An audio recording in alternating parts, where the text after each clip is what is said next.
Hello beautiful people, welcome to my channel.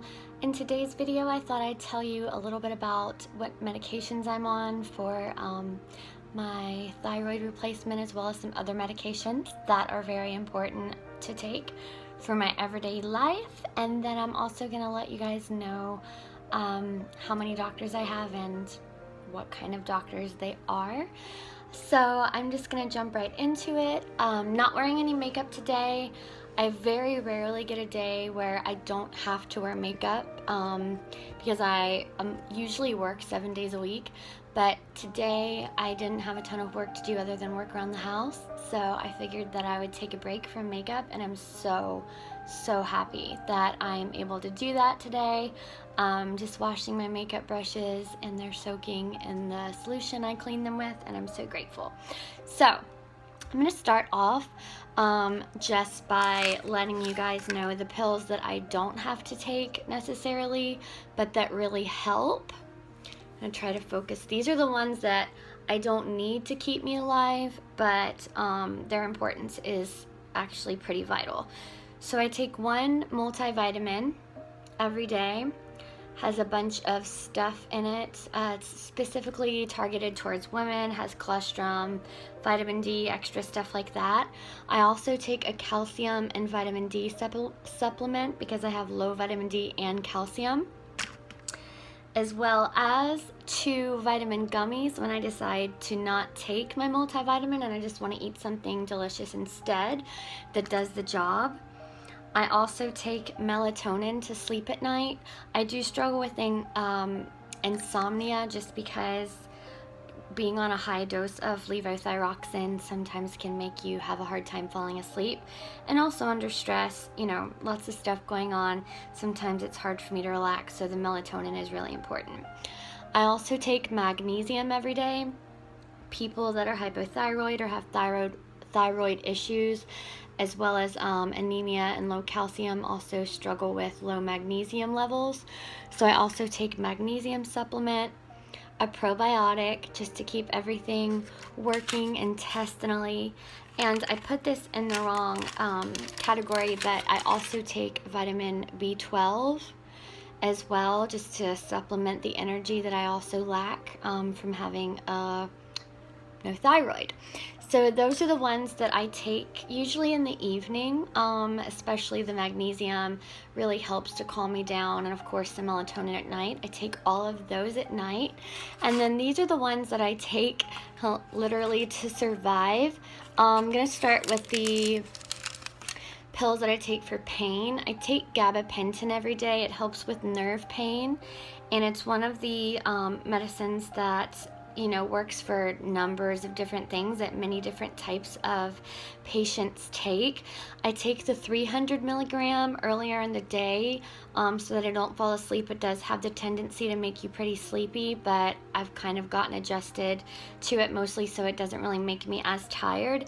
And then at night I take the 400 milligram.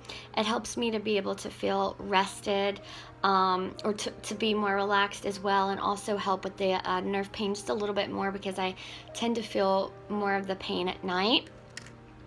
On days where I don't have to actually take prescribed pain narcotic medicine, I take ibuprofen, and these are the days where it's just generally not like killing me, but I honestly do have to take some sort of over-the-counter pain medicine every day. If not, on the days where it's really bad, I actually have to take, the pain medicine. So on those days, I do take a really low dose pain medicine. It's basically the generic form of Vicodin, and it does the job. I don't take them, before work or anything like that. It's only when I'm at home.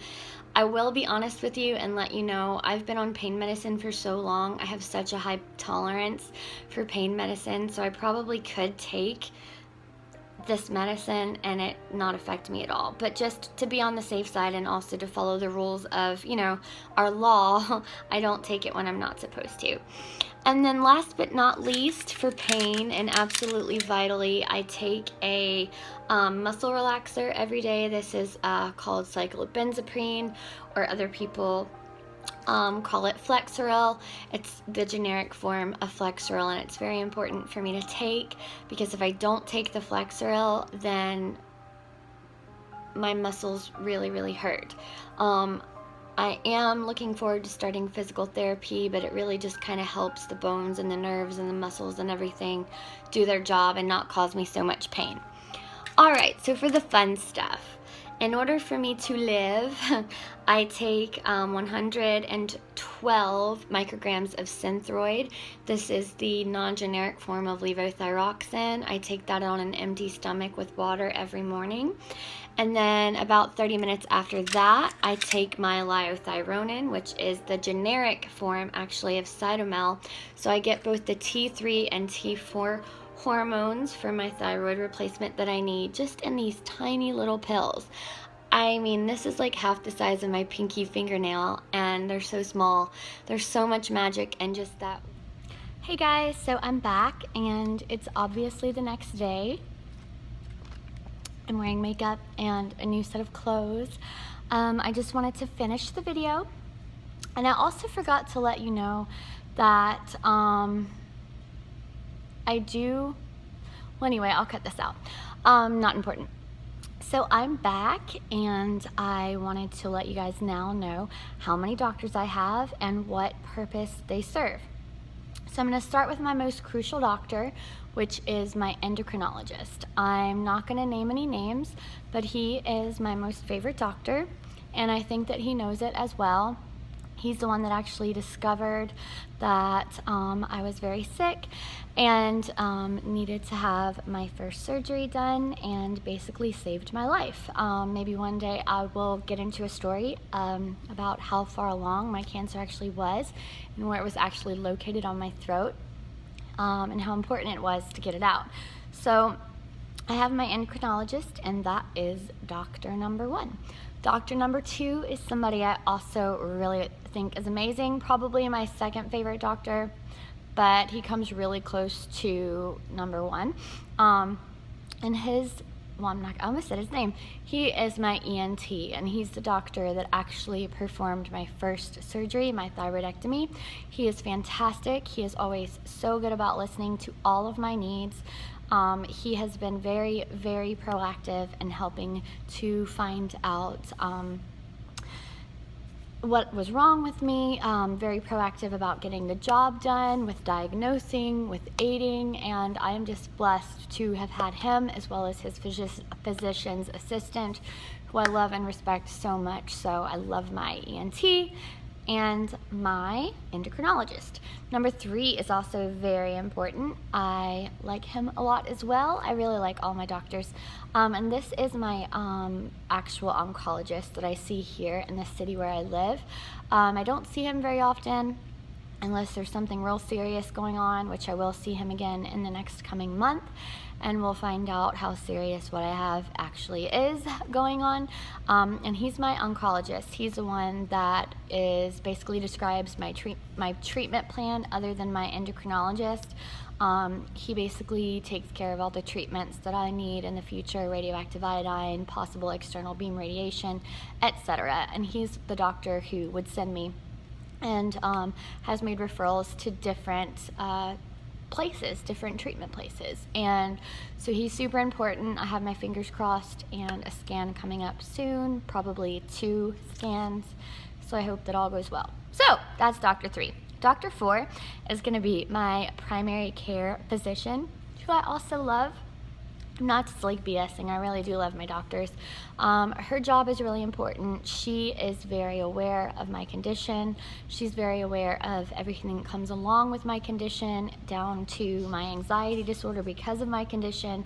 And she basically prescribes everything that I need and is so good about making sure that I also have the imaging that I need. She stays in touch with all my doctors.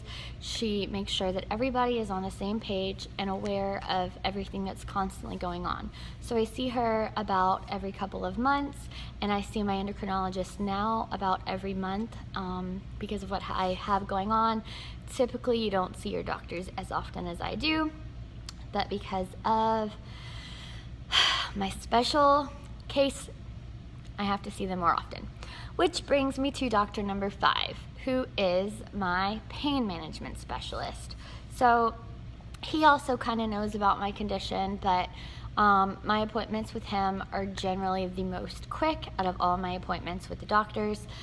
He's the one that basically, touches base with me, does a quick catch up, and gives me medicine when I need refills, and just talks about where I have pain, what kind of pain I'm experiencing, what's changed, etc.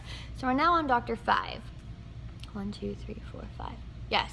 Okay, so I also have Dr. 6 here in town, who is my cardiologist. I love her as well. She is the one who wanted to check out my heart when I had some abnormalities.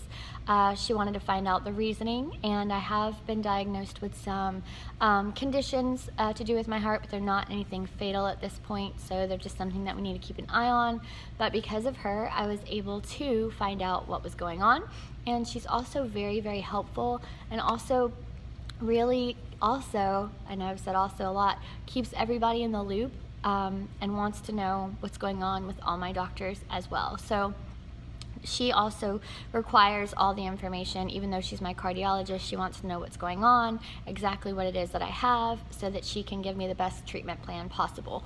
All my doctors want to give me the best treatment plan possible. They don't always have the same idea, and they're not always on the same page.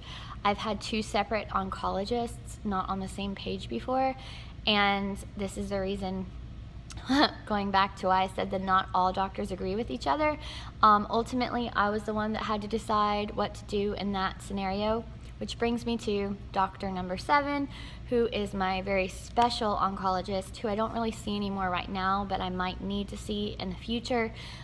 He works at Emory, and it's basically a treatment center where they handle only special cases of cancer, to do genetic counseling, just different research and different tests to basically give you the best treatment plan, scenario, prognosis, etc. So I see him. I haven't seen him, I don't think, since the summer, but only when there's something really vital and serious going on, and just to talk about what my options are or would be in the future. So that is doctor number 1, 2, 3, 4. Sorry guys, I lost my train of thought. 6, 7. I also have my surgeon who did my neck dissection at Emory as well, who's super nice, and she did a great job, you guys. I'm just gonna show you my scar and my incision, and just incredible. Like, this was not even a year ago, and it's barely noticeable at all. So I haven't seen her in a while either. I only will see her again if I need surgery, but that she's my 7th, 1, 2, 3, 4, 5, 8th doctor. So that brings me to doctor number 8, and I have a few more who I can't really necessarily say what kind of doctor they are or not, but I'm just going to keep it at 8. So I always have those specific doctors, and then I also see some other specialists and different medical practitioners every once in a while to kind of go over information with me. But these are actually the ones that I would consider my actual doctors, that I see, that I communicate with, and some of course more than others, but they're my team. It's a lot. I take a lot of medications. I'm constantly in an appointment or making an appointment, or if I'm not in an actual doctor's appointment, I'm in getting lab work done. So it's very frustrating when I have to explain, to my job why I can't be at a meeting. But I tell you, I've been very, very good about scheduling my appointments around when I have to work, and it can be very exhausting, because if you spend all day at a doctor's office, or all day at a doctor's office and giving blood work, or sometimes all day at the doctor's office just to give your blood work or have imaging done, etc., sometimes it just takes a super long time. By the time you actually get to work, you're exhausted. So it's definitely a struggle, but overall I've been super blessed with the medications that I'm on that are really helping me out, my doctors and how they've truly helped me out. I know that no matter what happens in the future, they will always do what they need to do to get me on the right path and on the right treatment plan and the best possible scenario for myself. As well as myself, I talk about this a lot, but I am a very good advocate for myself. I'm very good about trusting my gut, knowing if there's something wrong, and suggesting other alternatives if I don't go along with the treatment plan, or if I feel like more matters need to be taken into consideration. So thank you guys so much for watching this video. I know it was pretty lame, but some of you and some people in my everyday life have just been curious about who I see, what I do see, where I go. If you happen to have any questions, please feel free to go to my Instagram at serendipitybrit, one word, and I would love for you to like this video. I very rarely ask for subscribers or for likes, but the more likes that I get and subscribers I get, the more YouTube shares my videos, and the more likely it is that I can get this information out there to other people like me who are experiencing something similar. Thank you guys, and I wish you a wonderful week and a wonderful Wednesday, and I will talk to you on Thyroid Thursday tomorrow. Best to you.